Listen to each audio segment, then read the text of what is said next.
Bismillahirrahmanirrahim. Assalamualaikum warahmatullahi taala wabarakatuh. Salam sejahtera, salam Ramadan al-Mubarak. Salam PKP. Baik, apa yang aku nak kupaskan tentang malam ni, ada dua benda tuan-tuan. Ada dua benda yang aku nak kupas pada malam ini. Pertama tentang Rohingya. Dan yang kedua adalah tentang Long Tiger.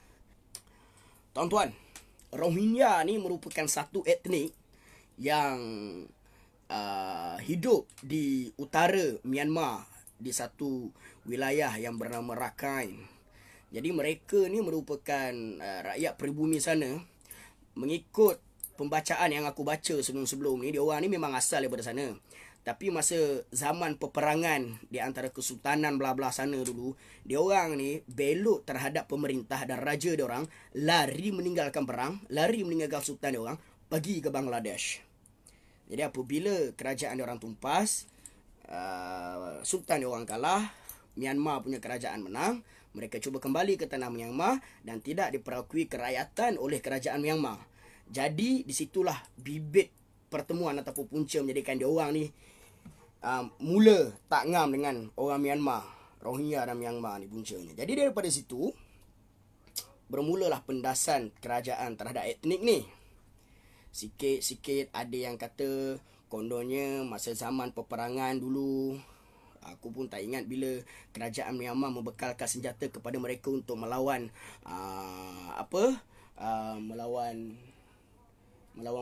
melawan penjajah, tetapi mereka dapat senjata daripada kerajaan, mereka menjual senjata.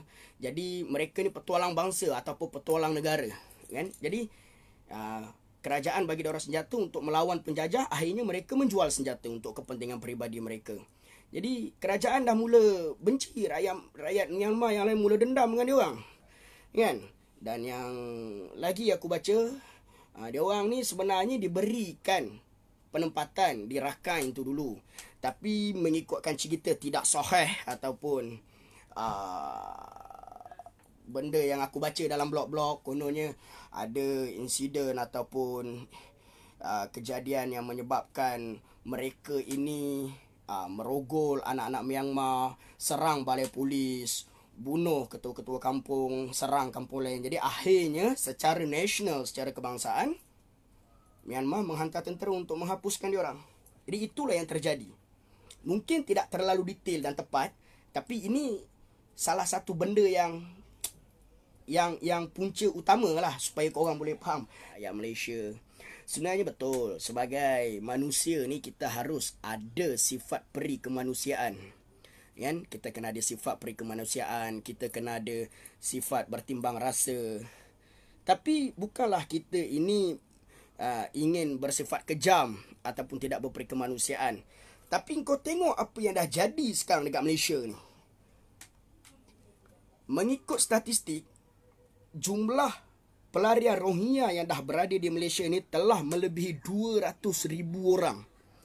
Kau ingat 200,000 orang tu sikit ke? Stadium Bukit Jalil kalau penuh pun baru 100,000. So 2 kali Stadium Bukit Jalil jumlah dia orang yang berada di Malaysia ni. Engkau bayangkanlah jumlah 200,000 dia datang berkumpul buat perangai tengah KL, apa jadi? Kau faham tak? Dia orang ni pula sebenarnya bukan hanya sekadar memerlukan makan, pakai dan tempat tinggal yang sempurna serta cukup. Dia orang tak nak benda tu. Dia orang nak lebih daripada tu. Sebagai contoh, kau tengok pasar-pasar yang berada di Malaysia dimonopoli oleh orang-orang dia orang. Allahu Akbar. Jadi dia orang ni sebenarnya bukan hanya datang Malaysia nak dapatkan penempatan ataupun nak dapatkan perteduhan sahaja. Dia orang nak lebih daripada tu.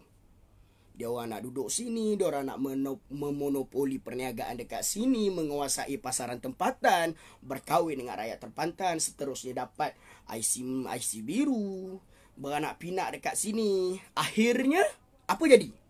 Akhirnya seperti generasi-generasi Rohingya yang telah lahir ke Malaysia, yang telah lahir di Malaysia, mereka, mak bapak dia orang, atuk nenek dia orang datang 10, 20, 30 tahun dulu dah datang Malaysia. Lepas tu berkahwin, beranak pinak, lahirlah generasi pertama atau kedua serta ketiga. Besar, dilahir dan dibesarkan di Malaysia, akhirnya besar kepala. Sebagai contoh, Long Tiger. Long Tiger. Ini contohnya kau tengok betapa besarnya kepala dia orang ni. Betapa besarnya kepala Rohingya ni. Betapa besarnya dia orang nak pijak kepala-kepala Melayu kita ni. Orang-orang kita ni dia orang nak pijak kepala kita ni. Bila dia orang dapat menguasai seorang ataupun ramai, dia mula nak pijak kita sendiri. Contoh Long Tiger lah. Itu baru seorang. Yang kita nampak, yang kita tak nampak. Yang kita tahu, yang kita tak tahu. Jadi diorang ni sebenarnya kita tak boleh bagi peluang, kita tak boleh bagi muka. Sebab kalau kita bagi peluang, kita bagi muka, diorang pijak kepala. Kau tengoklah Long Tiger tu. Jadi tuan-tuan, pasal Rohingya ni sebenarnya, kau tengok banyak selain daripada aku tengok kawan-kawan aku yang lain pun yang mula menyebarkan kempen kesadaran tentang kepalatan Rohingya ni. Aku tengok ada seorang berada Ayaziz dalam Facebook. Dia pun mengeluarkan satu artikel serta beberapa gambar dan fakta serta bukti yang kukuh mengatakan bahawa kerajaan Bangladesh telah menyediakan satu infrastruktur yang cukup-cukup sempurna untuk pelarian Rohingya ni. Bangunan berblok-blok tinggi-tinggi berkeluasan berekar-ekar disediakan untuk diorang ni, diberi makan, minum serta tempat tinggal, tetapi mereka tak nak. Dan daripada situlah yang datang ke Malaysia. Pelarian-pelarian Rohingya yang datang ke Malaysia secara haram melalui tongkang pecah tu sebenarnya adalah pelarian Rohingya yang telah pun mendapat penempatan di Bangladesh tapi mereka lari datang ke Malaysia. Sebab di Bangladesh mereka hanya dapat makan, pakai dan tinggal. Mereka tak dapat nak berniaga, mereka tak dapat nak bersosial, mereka tak dapat nak cari duit, mereka tak dapat nak jadi macam Long Tiger, nak poyo, nak lebih-lebih.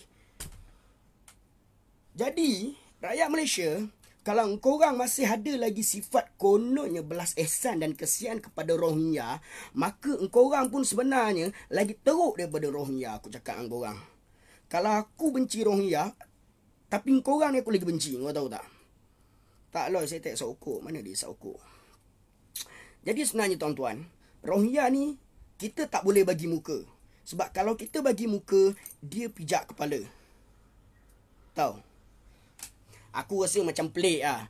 Kita yang keluar masuk Malaysia, Thailand, Malaysia, Indonesia pun, kita pun kadang-kadang walaupun cukup pasport, cukup geran, cukup segala macam borang, semua borang kita ada isi, setiap kali nak masuk pintu sepadan kita rasa duk-dap. Ini Rohingya apa pun tak ada, selama boleh masuk berkapal-kapal dekat Malaysia. Apa cerita? Apa cerita? Kan? Asalkan manusia kita dah tolong. Tapi masalahnya dalam isu Rohingya ni memang dia manusia, tetapi dia manusia yang tidak kenang budi. Tu cerita dia. Aku tak tahulah, mungkin korang ni duduk dekat ulu kampung mana, ceruk kampung mana, tak pernah hidup dekat bandar, bergaul dengan masyarakat yang banyak dengan Rohingya ni. Mungkin korang tak pernah campur, korang tak pernah tahu, korang tak pernah rasa. Tapi kalau korang pernah bercampur, pernah rasa, maka korang tahu macam mana perangai dia orang ni. Tahu? Kau pergi pasar, kau tengok dia punya niaga lagak macam mana. Lagak macam gangster, bye. Ini aku cerita satu kejadian betul. Aku ingat kejadian ni lama tak lama, baru tak baru 3-4 tahun lebih kat pasar Pudu. Aku ikut mak aku pergi pasar. Aku sebenarnya kadang-kadang kalau tak aku bawa mak aku, bapak aku bawa mak aku pergi pasar. Jadi ada satu minggu tu aku bawa mak aku pergi pasar. Sebelum ni 2-3 kali lah aku dengar mak aku macam mengeluh lah. Diorang ni lah beli barang. Yalah, mak aku pun langsi juga kan, tapi diorang lagi langsi kan. Bila mak aku beli barang minta kurang sikit, dia punya jawab, mau beli, tak mau beli jalan. Kan. Jadi tuan-tuan, kau bayangkan satu orang pendatang haram yang masuk Malaysia tanpa sebarang dokumen, boleh berniaga dekat sini, lepas tu boleh keret dengan orang sini sendiri, dia boleh cakap dekat orang kita, nak beli, tak nak beli jalan. Jadi kejadian tu nak dijadikan cerita. Pada satu pagi aku bawa mak aku pergi pasar, beli kejadian tu kat kedai ikan kat pasar Pudu. Mak aku dengan mak aku beli barang. Aku ikut mak aku beli barang lah. Aku angkat barang, mak aku jalan depan. Mak aku tanya, bayar ini ikan berapa 1 kilo? Aku pun tak ingat ikan apa, berapa punya ikan. Jadi dia jawab, tah berapa-berapa. Mak aku cakap, kasih kurang lah sikit, kurang saya angkat. Lu mau beli, lu tak mau beli jalan. Dia cakap macam tu. So aku tak cerita banyak bang. Aku tak cerita banyak kan. Aku terus siku je dia punya majikan tu. Siku aku ni dengan badan gemuk macam babi ni. Aku siku je sekali, pam, tertongging majikan dia. Bila tertonggeng majikan dia, aku cakap pukimak lu orang semua. Cakap sama saya punya mak, baik-baik. Kalau lu orang mau cakap serupa gangster mau gaduh, lu orang cakap sama saya. Seko diam. Tak ada seorang pun yang berani lawan, yang berani tunjuk keren, malah semua diam. Bukan aku nak bagi tahu yang aku ni gangster, tapi sifat gangsterism tu kau faham tak? Kau kena faham Kalau kita ni jenis yang menunduk dan tidak melawan apabila ditindas, maka kita ni terjatuh dalam golongan orang yang bacol, orang yang dayus. Jadi mereka yang berani mempertahankan diri mereka dalam apa pun situasi, mereka adalah orang yang hebat. Jadi, Rohingya ni, kalau engkau tak bagi muka, kalau engkau tak pandang dia orang pun, baru dia orang rasa risau sikit. Tapi kalau engkau bagi muka, engkau takut, engkau layan dia orang, maka dia orang naik lemak. Sebagai contoh, kau tengok Long Tiger tu. Sikit punya lemak kan, berapa ramai Melayu jadi barwa dia dekat belakang. Sebenarnya tuan-tuan, kalau kau nak simpati, kau jangan simpati dekat Rohingya tau. Kau simpati kat diri kau yang penat kerja cari duit, nak makan kadang-kadang pun kau kedekut untuk diri kau. Kau simpati kat adik-beradik kau simpati dekat mak yang kau simpati kat jiran-jiran kau simpati kat kawan-kawan kau. Baru kau simpati entah mana-mana punya orang dah. Ini kau entah mana punya ulu tembeling kau tak kenal, kau boleh nak kesian kat orang.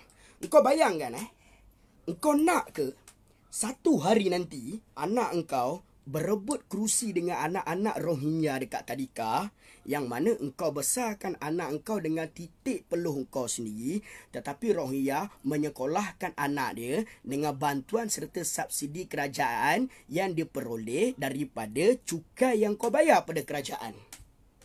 Wow, sikit punya besar Rohingya. Duduk Malaysia nak free, rumah nak free, sekolah nak free, makan nak free, semua nak free. Gila babi lah itu macam kan. Kau sebagai rakyat Malaysia, kalau kau tak sedar, bodoh lah kau bodoh lah kan. Jadi benda ni tuan-tuan, aku cakap dengan kau sebenarnya, dia orang ni kau jangan bagi muka. Rohingya ni kau jangan bagi muka. Sebenarnya kalau nak ikut Rohingya ni dengan kau, dan kebanyakannya orang-orang Melayu yang level-level macam aku ni, lebih senang Rohingya daripada kita, kau tahu.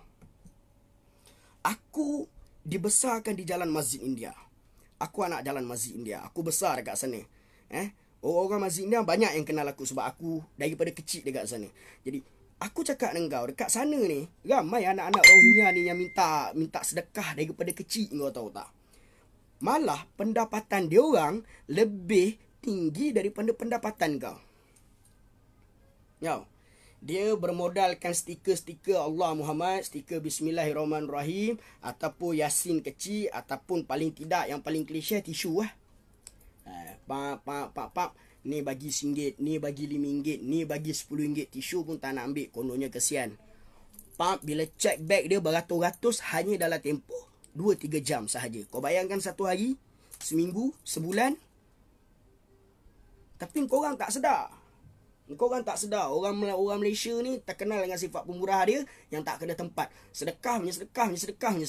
Tapi kau tak fikir sebenarnya dengan kau punya sedekah tu menggalakkan lagi dia orang untuk jadi pemalas dan minta sedekah dekat Malaysia. Maka dia orang call saudara mara dia orang dekat Bangla, dekat Rakhine, datang Malaysia, kita boleh minta sedekah dekat sini. Datang Malaysia, kita boleh mega dekat sini. Saudara mara aku mai sini, datang Malaysia, kita boleh kerja. Mai sini datang Malaysia, kita boleh mega. Mai sini datang Malaysia, kita boleh minta sedekah. Kita meniaga dekat pasar, di BKL apa, semua tak berani ambil tindakan sebab kita gangster. Faham? Ni musim PKP ni. Engkau nak keluar beli rokok pun takut-takut, dia orang selamba badak meniaga. Kau tak sakit hati ke? Kan? Jadi tuan-tuan, aku cakap dengan kau, Rohingya ni adalah satu bangsa yang tak kenang budi. Malah mereka ni boleh disifatkan ibarat Belanda dapat tanah, bagi betis nak peha. Kaduk naik junjung. Lebih-lebih kau tahu dia orang ni. Dia orang ni lebih-lebih. Lepas tu dia orang ni drama kuat. Bila kita sental sikit, bila kena gertak sikit, dia orang main sentimen air mata. Dia orang main drama air mata. Bila piket dekat tengah KL, tunjuk perasaan. Bila lagi kamera zoom, lagi dia menangis-nangis. Lancau lah semua. Semua drama. Dan satu hari nanti, bukan hanya sekadar Long Tiger, malah lebih daripada Long Tiger, Kalau long tiger sekarang ni ada seorang long tiger Rohingya, kalau kita tak mula tebas daripada sekarang, bukannya sekadar long tiger, lebih banyak long-long datang daripada Rohingya yang besar kepala. Faham? Dapat? Kan?